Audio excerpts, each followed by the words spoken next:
Sa dagat ng Kalawit,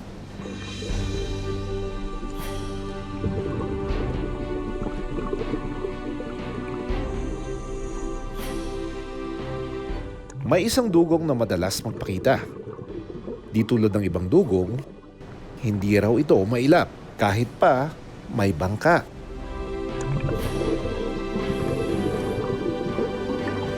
Siya si Pingas, ang dambuhalang dugong o sikaw na may pingas o tapya sa kanyang buntot. Ang dugong unbothered o di maabala sa kanyang pagkain. Lalo na kapag nilalantakan nito ang paborito niyang seagrass.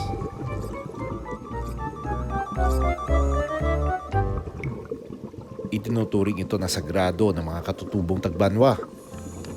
Paniniwala nila, kasama na ng kanilang mga ninuno ang dugong noon pa man.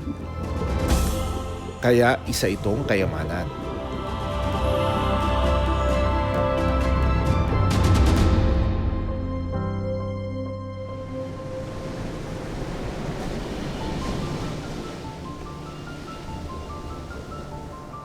Nakita namin si Aban, isang napakaamong dugong, no? Kakaiba siya sa mga dugong na nakikita natin sa Pilipinas. Kasi nagpapalapit siya.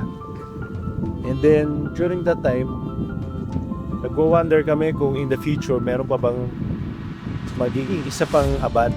Because Aban has already changed yung community, no? Nakapagdagdag ng kabuhayan, increase ng tourism, yung trabaho dito sa lugar. Sa loob ng mahabang panahon, si Aban lang ang nakukunan ng malapitan. Hanggang sa dumating si Pingas. 8 years after, nabalita namin may isa palang dugong din na mas mabait pa kay Aban, mas nagpapalapit pa kahit sa mababaw ng pati ng tubig. At siya ngayon yung pupuntahan natin. Kasama ang mga bantay dugong mula sa isla ng Kalawit, susubukan kong puntahan at kunan ang sikat na si Pingas. Mga nauna sa ating baka, kailangan pa maglamoy siguro around mga 10 minutes. Papunta doon sa lugar kung nasan doon si nasa Pinas.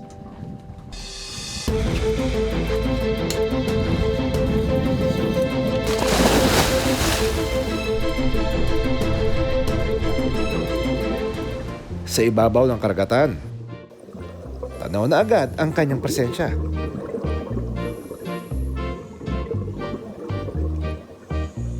Nakikisabay sa kanya ang mga talakitok na isda. Sabay-sabay na lumalangoy at tila naghahanap ng pagkain. Pero nang matanaw nito ang mga damong dagat, napahinto si Pingas at kumain.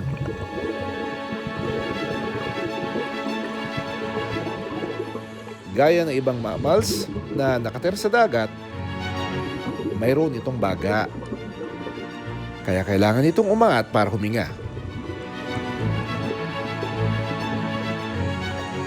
Dugong din ang nagpapanatili na magandang seagrass ecosystem. Sa ilang lugar, pinaniniwalaan din na sa dugong nagsimula ang kwento ng mga sirena dahil sa langoy at buntot nito.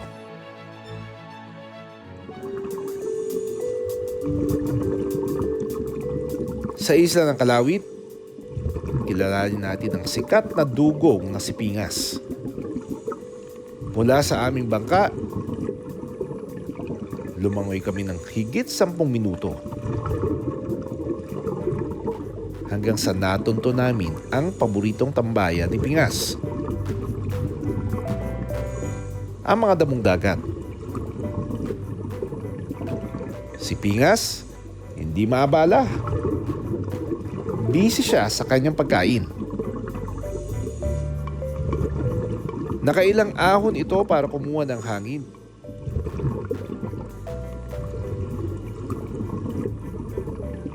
Pero bumabalik ito kaagad sa kanyang pagkain. Lalo na't aabot ng 40 kilo na seagrass ang kaya nitong ubusin sa loob ng isang araw. Habang kumakain, makikita ang maliit na pingas o tapyas sa kanyang buntot. Hinala ng mga bantay dugong, maaaring tumama ito sa propeller o bangka. Nang mabusog, naglinis si Pingas. Ikinaskas nito ang kanyang katawan sa batuhan.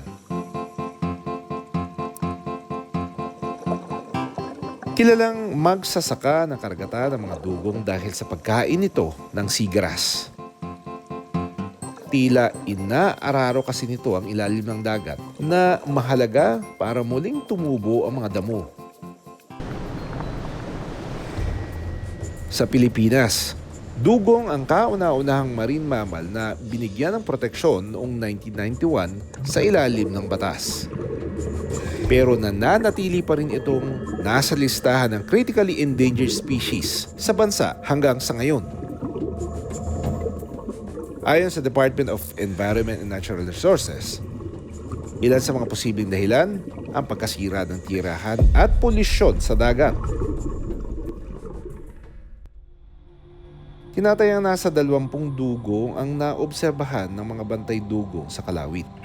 Mayroon po kaming nakikita pa isa, dalawa, tatlo ganyan po ng mga dugong po dito sa sa isla ng Kalawit. Pero ngayon, parang medyo umunti yung dugong natin dahil sa maraming namamatay din.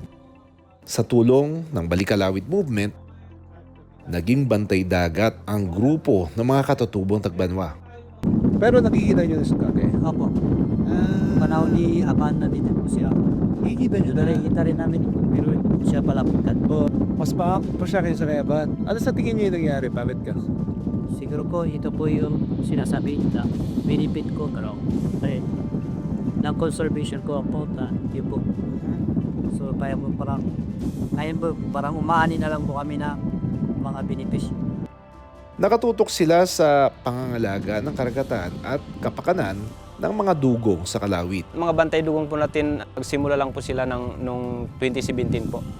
Nagsimula na po yung dugong watching natin.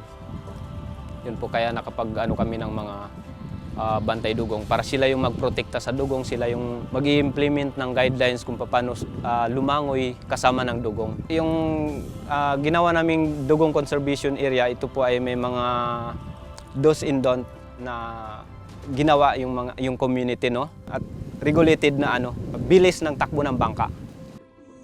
Pero hindi lang daw si Aban at Pingas ang dapat abangan. Kung dalawa na silang binupunta dito, mas madami ba yung tao na sa ka? Mas parehas lang po kasi hindi po, no, doon po nung panahon ni Aban ang aming maximum capacity po ay 60 people lang. 60 people na sa isang araw. Ngayon po ay hitik. So, ibig sabihin, kung from Aban, nagkaroon ng Pingas, in the future, pwede pa rin magkaroon tayo ng iba pang mga dugong na pwede nila puntahan.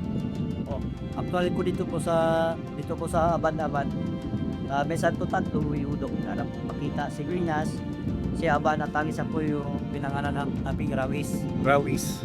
Bakit Rawis? Tagi po siya dyan sa Rawis. So yung batuan po na pahabang ganun, So, ano din siya, distinguish ka. mayroon naman po siyang isang pahaba pa sa Ano yung sa'yo? Propeller? Propeller? Peklat? Peklat. Parang peklat.